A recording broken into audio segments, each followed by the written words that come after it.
আজকে আমি দুধ চিতই রান্না করেছি। শীত তো শেষই। তো আজকে সবাই খেতে চেয়েছিল। কালকে বাসায় মেহমান আসবে। আর উনারাই বলেছিল যে দুধ চিতই খাবে আর আম্মু সহ, তাই আজকে রান্না করতেছি দুধ চিতই। এখানে আমি সবগুলা চিতই পিঠা বানিয়ে নিয়েছি আর এগুলাকে এখন টুকরো করে নিব।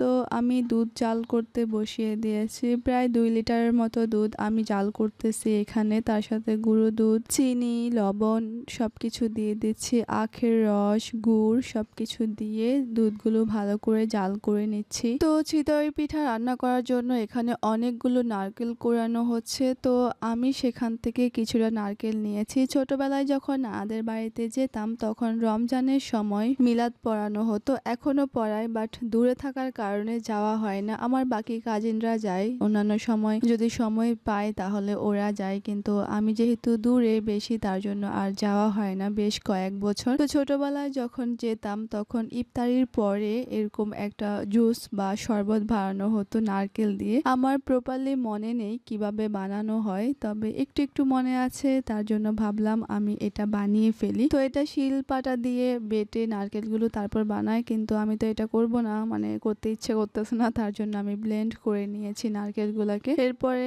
পানি দিয়ে, চিনি, লবণ দিয়ে আর লেবু পাতা দিয়ে ভালো করে মিক্স করে নিচ্ছি যেন সুন্দর একটা স্মেল আসে। সুন্দর একটা গ্লাসে নিয়েছি আর একটা লেবু পাতা দিয়ে ভালো করে ডেকোরেশন করে নিয়েছি। এখন দেখতে ভালোই দেখাচ্ছে, খেতে আগের মতো মজা পাচ্ছি না। আসলে আমি জানি না ঠিকঠাক বানাতে পেরেছি কিনা। হ্যাঁ, ভালোই মোটামুটি। আর বাকি সবাই আমার এত কষ্ট করে বানানো জুস কেউ ফিরেও তাকালো না, বলল এটা এমন কেন।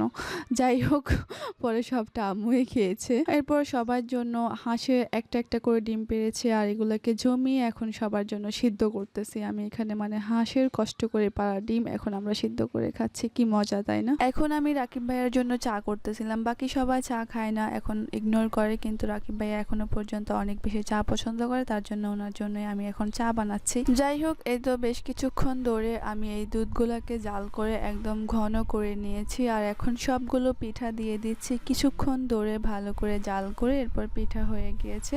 তো আজকে এ পর্যন্তই। সবাই ভালো থাকবেন। আল্লাহ হাফেজ। আসসালামু আলাইকুম।